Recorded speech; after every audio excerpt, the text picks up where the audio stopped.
네, 먼저 지금까지 들어온 주요 뉴스 정리하겠습니다. 오늘도 김영민 아나운서와 함께합니다. 어서 오세요. 네, 점심 먹고 한잔 하면서 듣는 영민한 뉴스 시간입니다. 네.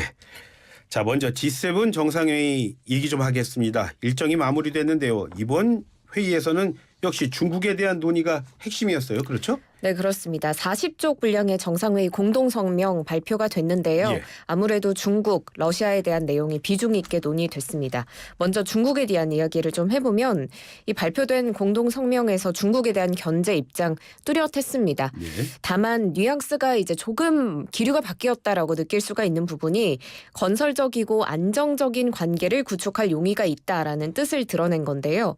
최근에 강조돼온 대중 접근법인 디리스킹이라는 단어가 공식적으로 언급이 된 겁니다. 예. 이 디리스킹은 디커플링, 그러니까 아예 관계를 분리하는 것이 아니라 위험을 감소시킨다 정도로 조금 완화된 단어로 이해하시면 될 것 같은데요. 예. G7 정상들이 우리의 정책 접근은 중국을 해하거나 중국의 경제적 진보와 발전을 방해하려는 것이 아니다. 그러니까 디커플링하거나 내부 지향적이 되려는 게 아니라 디리스킹, 그리고 다변화가 필요한 경제적 탄력성을 인식하는 것이다, 이렇게 강조했습니다.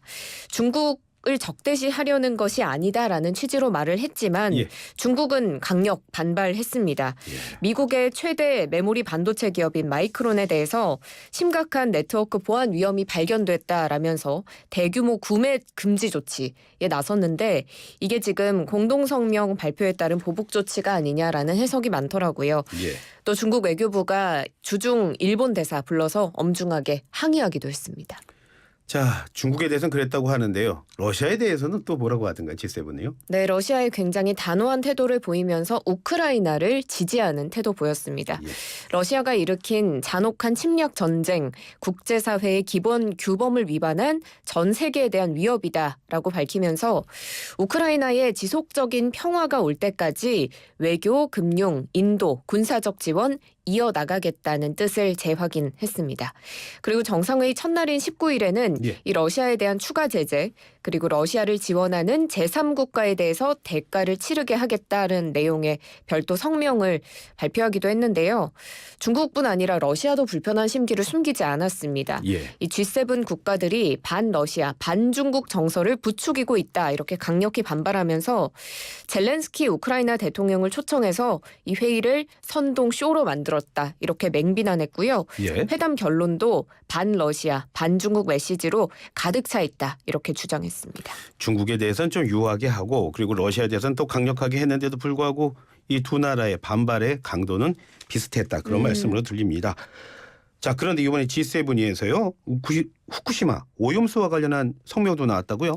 네, 그렇습니다. 지난 20일에 발표한 공동성명에서 예. 이 후쿠시마 원전 오염수 방류 관련해서 인간과 환경에 해를 끼치지 않도록 하기 위해 국제원자력기구 IAEA의 안전 기준과 국제법에 따라 수행될 이 IAEA의 독립적인 검증을 지지한다라는 내용의 성명을 발표했는데요. 예. 일본이 지난달 16일에 열린 G7 기후에너지 환경장관 회의에서 이 후쿠시마 오염수 방류를 환영한다라는 내용을 공동성명으로 넣으려고 했다가 예. 여기서 독일 측에서 이제 환영할 수 없다라는 내용을 밝히면서 아하. 일본이 말실수였다, 이렇게 해명하기도 했잖아요. 이번 성명에서도 일본 정부는 원래 일본이 국제사회와 긴밀히 소통하면서 개방적이고 투명한 태도로 계획을 진행할 걸 권장한다, 이런 내용을 넣으려고 했는데 이 내용은 빠졌고요. G7은 IAEA 차원의 독립적 검증 지지한다, 이 정도 수준으로 성명을 발표했습니다. IAEA의 독립 검증을 뭐 지지한다 이렇게 했으니까요. 우리나라 시찰단 가면은 검증하는 게 좀 그렇겠네요. 자, 윤 대통령이 젤렌스키 우크라이나 대통령을 만났습니다. 네, 깜짝 그렇습니다. 만남이었죠. 지난 토요일 오후에 이 볼로디미르 젤렌스키 우크라이나 대통령이 일본을 찾았고요. 예. 그리고 어제 윤 대통령과 젤렌스키 대통령이 첫 정상회담 가졌습니다. 사실 젤렌스키 대통령의 방일조차 이제 깜짝 방일이었고 예, 예. 그렇기 때문에 두 정상의 만남은 예정에 없었는데요. 네. 젤렌스키 대통령 측이 먼저 요청을 했고요. 윤 대통령이 이를 수락하면서 성사된 만남이었습니다. 한미일 회동 직후에 두 정상 30분가량 만남 가졌습니다. 네.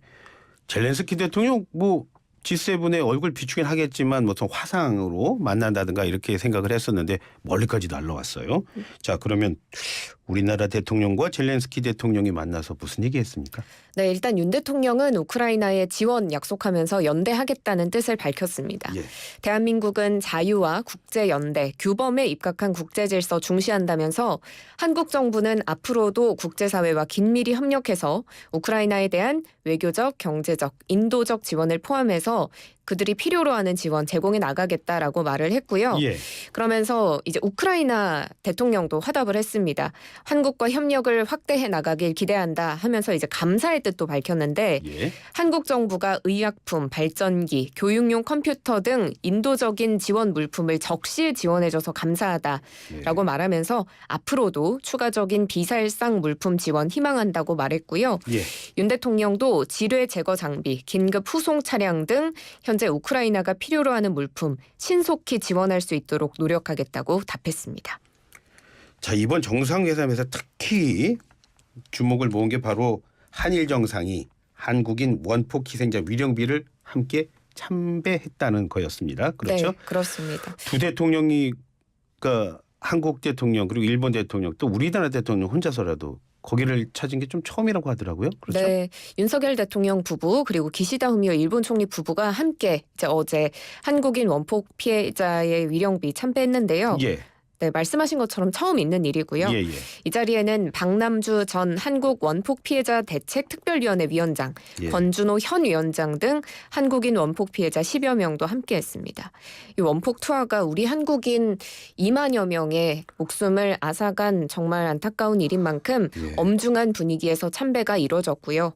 대통령실 이도훈 대변인은 이번 참배에 대해서 두 정상이 한일 관계의 가슴 아픈 과거를 직시하고 치유를 위해서 함께 노력하고 있다는 걸 의미하는 것이다라고 평가했습니다. 네. 아직까지도 그 피해자들이 남아 있다라는 사실이 또 가슴이 아픕니다.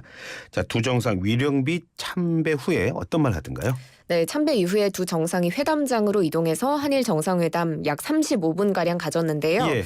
이 자리에서 윤 대통령이 우리가 오늘 함께 참배한 건 평화로운 미래를 준비하기 위한 총리님의 용기 있는 행동으로 기억될 것이다라고 이제 참배의 의미를 높게 평가했습니다. 예. 그리고 기시다 총리가 지난 방한 때 이제 강제동원 피해자들에 대해서 마음이 아프다라는 개인적 차원의 발언을 한 바 있잖아요. 했었죠?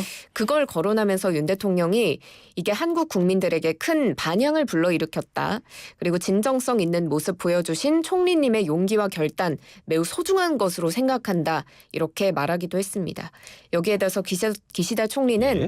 한일 정상의 위령비 공동 참배, 한일 양국의 평화와 세계 평화와 번영을 위해서 아주 중요한 일이었다라고 한일 관계가 진전됐다고 평가하기도 했습니다. 잠깐 말씀해 주셨지만은 위령비 참배 후에 한일 정상회담 했다고 했습니다. 한일 정상회담에서는 어떤 얘기들 했나요? 네, 한일 양국이 지금 한일 미래 파트너십 기금 조성하기로 했잖아요. 그렇죠. 거기에 대해서 원활히 운영이 될 수 있도록 논의가 이뤄졌고 한국 히로시마 포함한 직항로 재개 그리고 공급망 첨단 기술 협력 진전 문제 등이 언급됐습니다. 그래서 양국은 이번 정상회의 계기로 글로벌 어젠다에 대해서 양국 간 협력 폭넓게 강화해 나가겠다라는 입장 밝혔고요. 네. 한일 정상회담뿐 아니라 짧게 이제 한미일 정상회담도 있었잖아요. 그렇죠. 이목이 집중됐지만 5분여에 그치면서 내용이 크게 많이 나오지는 않았습니다.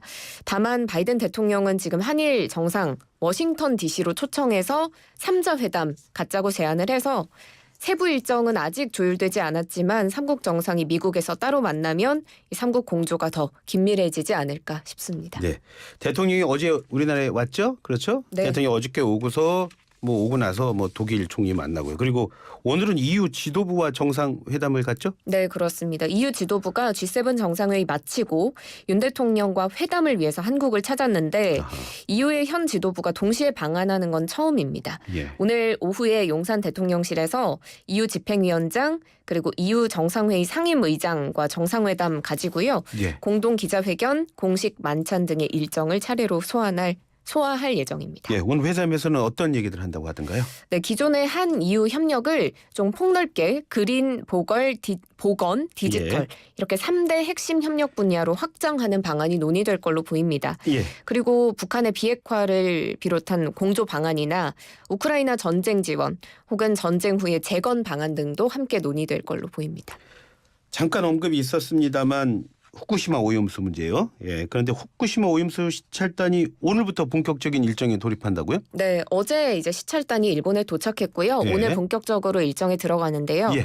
자체 준비 회의에 이어서 일본 측과 기술 회의 가지는데 일본 측 관계기관인 도쿄전력, 경산성, 일본 원자력규제위원회 등과 회의를 갖고 질의응답도 진행할 것으로 전해집니다. 예. 내일 모레 이틀간 후쿠시마 제1원전 오염수 관리 실태 확인하고요. 25일에는 현장 점검 내용을 바탕으로 심층 기술회의, 질의응답 진행한 뒤에 26일 귀국하는 일정입니다. 그러니까 핵심 일정은 내일과 모레 이렇게 되는 거군요. 자, 시찰 단장 지금 뭘 과학적으로 검증하겠다 그런 얘기를 하죠? 네, 그렇습니다. 어제 출국 전에 이 예. 시찰 단장인 유국희 원자력 안전위원장이 기자들에게 짧게 입장 밝혔는데 예. 이번 시찰은 일본의 후쿠시마 오염수 방류 계획이 적정한지에 대한 전체적인 검토 과정 중 하나로 현장에서 확인할 부분들 점검하고 오겠다라는 입장입니다. 그러면서 이 시찰 단원들이 각 분야별로 최고의 전문가들이고 또 예. 실무진들이기 때문에 그 어디에도 경도되지 않고 과학적인 근거와 기준을 갖고 안전성 확인할 것이다라고 밝혔습니다. 지금 시찰단원은 최고의 전문가로 꾸렸다고 했습니다. 하지만 시찰단원이 누구누구인지 명단은 나오지 않았다고요? 네, 현재까지 발표된 바로는 총 21명이고 예. 한국원자력안전기술원의 원전 방사성 전문가 19명, 그리고 한국해양과학기술원의 해양환경 방사능 전문가 1명, 예. 그리고 유국희 원자력안전위원장 단장해서 21명이다까지만 나왔고 이 나머지 20명이 누구인지 밝혀지지가 않은 상황인데요.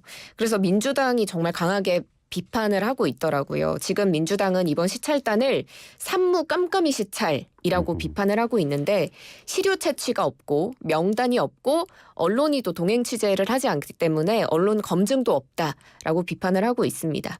이재명 대표가 윤석열 정권이 지금 일본이 짜놓은 각본대로 움직이는 것 아닌지 우려스럽다라면서 네. 일본 오염수 투기를 병풍서져서는 절대 안 된다 이렇게 강조했고요.